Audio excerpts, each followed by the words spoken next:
फुरफुरी नगर में मोटू नाम का व्यक्ति रहता था, जो हनुमान जी का बहुत बड़ा भक्त था। मोटू को हनुमान जी को पाने की बहुत इच्छा थी। हनुमान जी को पाने के लिए मोटू एक दिन अपने गुरु पतलू बाबा के पास जाता है और अपने गुरु जी से कहता है, गुरुजी, आप मुझे अपने शिष्य के रूप में स्वीकार करें और हनुमान जी के पास पहुंचने के लिए मेरा मार्गदर्शन करें। पतलू बाबा को पता चला कि मोटू के पास बहुत से गुण है, लेकिन मोटू के ऊपर क्रोध बहुत जल्दी हावी हो जाता है, जो उसे सीखने से रोकता है। पतलू गुरु ने यह बात समझ ली और उन्होंने मोटू का क्रोध निकालने के लिए सबसे पहले मोटू की मदद करने का फैसला किया। फिर पतलू गुरु जी ने मोटू से कहा, मैं तुम्हें अपना शिष्य बना लूंगा, लेकिन मेरी एक शर्त है। वह तुम्हें माननी पड़ेगी और पूरी करनी पड़ेगी, तो मैं तुम्हें अपने शिष्य के रूप में स्वीकार करूंगा। गुरुजी, मैं अपने हनुमान जी को पाने के लिए कुछ भी शर्त मानने को तैयार हूँ। आप अपनी शर्त बताइए। फिर गुरुजी मोटू से कहते हैं, तुम जैसे हनुमान जी की भक्ति करते आए हो, वैसे ही 1 महीने तक करो और फिर मेरे पास आओ।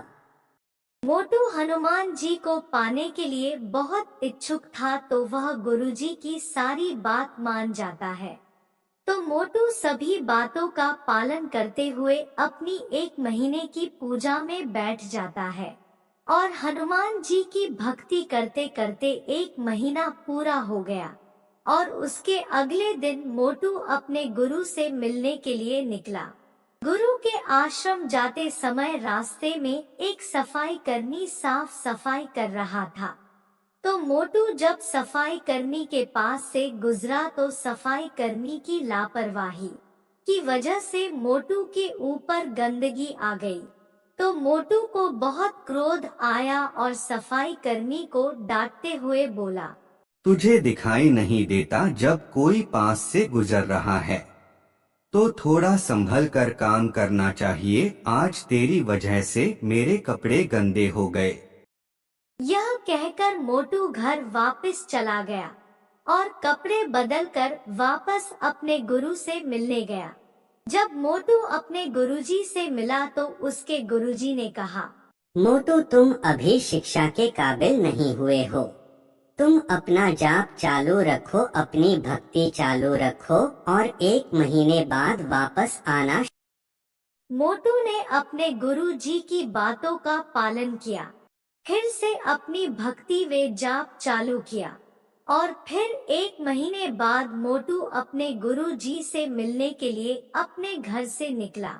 तो फिर से वही हुआ जो मोटू के साथ पिछली बार हुआ था। सफाई कर्मचारी ने मोटू के कपड़े गंदे कर दिए, लेकिन इस बार मोटू ने सफाई कर्मचारी से कुछ नहीं कहा और धन्यवाद देते हुए बोला, आपका बहुत बहुत धन्यवाद। मैं आपका यह एहसान कभी नहीं भूलूंगा। यह कहकर मोटू अपने गुरु जी के पास गया और फिर गुरुजी ने मोटू से कहा, अब तुम सीखने के लायक हो और मैं तुम्हें अपना शिष्य स्वीकार करता हूँ। और इस घटना के बाद मोटू ने अपने गुरु जी से शिक्षा प्राप्त की।